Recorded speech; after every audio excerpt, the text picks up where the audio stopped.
ہمارے چینل کو سبسکرائب کریں اور بیل آئیکن کو دبائیں۔ ایک قدیم ویران ٹرین اسٹیشن چاندنی رات میں خاموشی سے کھڑا تھا۔ اس کے ٹوٹے ہوئے ٹائلوں، جھاڑیوں اور آہستہ چلتے بادلوں نے اسے ایک پراسرار اور بھولا ہوا مقام بنا دیا تھا۔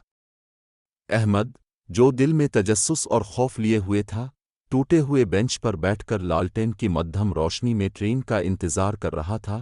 چاندنی میں ڈوبا ہوا پراسرار ٹرین دھند میں سے ابھرتا ہے، اس کی آواز جیسے ماضی کی کہانیوں کا راز سناتی ہو، اور اس کا دھواں ساری فضا میں پھیلتا ہے۔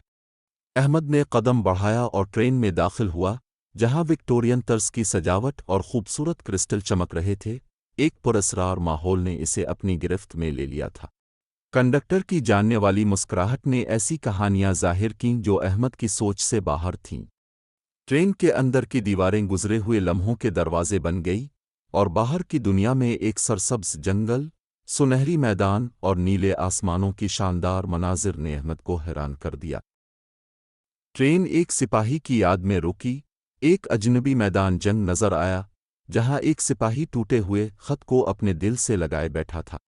جنگی میدان کی خاموشی سے واپسی پر احمد نے ٹرین میں قدم رکھا، جہاں پچھلی یادیں اور تازہ حقیقتیں ایک دوسرے سے ٹکرا رہی تھیں۔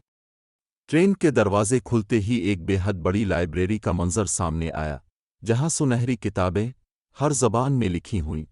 احمد نے ایک گمشدہ شہر کی کہانی دریافت کی، جہاں بلند عمارتوں کے اندر خزانے اور وقت کی انکہی کہانیاں چھپی ہوئی تھیں۔ احمد کی ہتھیلی میں موجود گھڑی روشنی سے جگمگائی، ٹرین کی جانب واپسی کا اشارہ دیتے ہوئے۔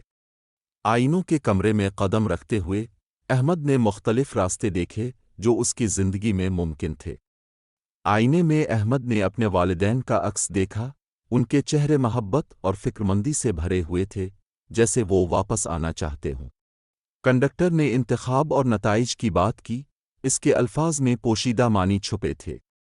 ٹرین فیصلوں کے پل پر رکی، جہاں احمد کی ہمت کا امتحان لیا جانا تھا۔ پل کے دوسرے کنارے پر اس کے والدین کھڑے تھے، خوش آمدید کہتے ہوئے۔ اس کا دل تڑپ رہا تھا، لیکن ٹرین کے اسرار نے اسے اپنی طرف بلایا۔ آدھی رات کی ٹرین ستاروں سے بھرے آسمان میں سفر کرتی رہی، اپنی کھڑکیوں سے انکہی کہانیاں ظاہر کرتی ہوئی۔